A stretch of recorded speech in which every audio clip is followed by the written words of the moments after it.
Right news on India এই মুহূর্তে সরাসরি চলে এসেছে রাজু ব্যানার্জির প্রচারে, যিনি বিধানসভার প্রার্থী হিসেবে দাঁড়িয়েছেন তার প্রচারে। এখানে যে সমস্ত সাপোর্টাররা রয়েছেন তাদের সঙ্গে দুটো একটা কথা বলে নেব। সুমন অধিকারী, মধ্যমগ্রাম 17 নম্বর ওয়ার্ড। এইবার পশ্চিমবঙ্গে বিজেপি 180টার ওপরে সিট নিয়ে সংখ্যায় আসছে, আর ওই নবান্নের 14 তলা থেকে এই পশ্চিমবঙ্গের মানুষ দিদিমণিকে টেনে হিস্টেট নামাবে, এই কথা আপনি বলে যাচ্ছি আজকে অন ক্যামেরায়। আর একটা কথা বলে যাই, ये भारत कोई भूमि का टुकड़ा नहीं, एक जीता जागता राष्ट्र पुरुष है। ये बंधन का धरती है, अभिनंदन का धरती है। ये अर्पण का भूमि है, ये दर्पण का भूमि है। इसके नदी नदी हमारे लिए गंगा है, इसके कंकर कंकर हमारे लिए शंकर है।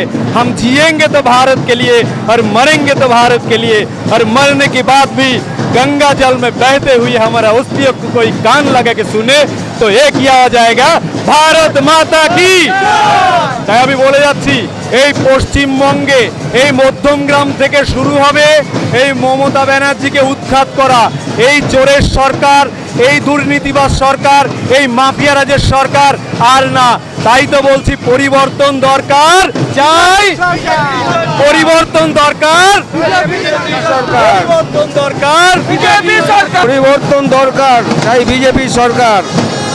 মধ্যমগ্রামে পরিবর্তন হচ্ছে, সারা বাংলা জুড়ে 180-র ওপরে সিট নিয়ে আসছি আমরা। পরিবর্তন চাই, চাই বিজেপি সরকার।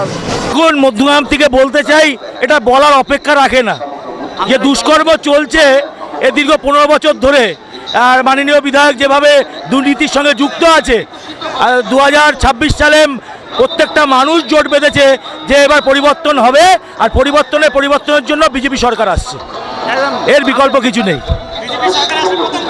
নিশ্চিত প্রথম কাজই হচ্ছে মানুষের সঙ্গে জনসংযোগ তৈরি করা এবং মানুষের কি সুবিধা অসুবিধা আছে সেগুলো জানা, এবং বেকার ছেলেদের চাকরি, এবং এই অঞ্চলের বিভিন্ন জায়গায় বিভিন্ন যে উন্নয়ন, রাস্তাঘাট এবং ড্রেন রয়েছে, এবং বিভিন্ন স্কুল এবং কলেজের যে নির্মাণ, সেটা আমরা প্রথমে করব, তারপরে 5 বছর ধরে আমরা মানুষের উন্নয়ন করতে থাকবো এবং মানুষের পাশে যাবো।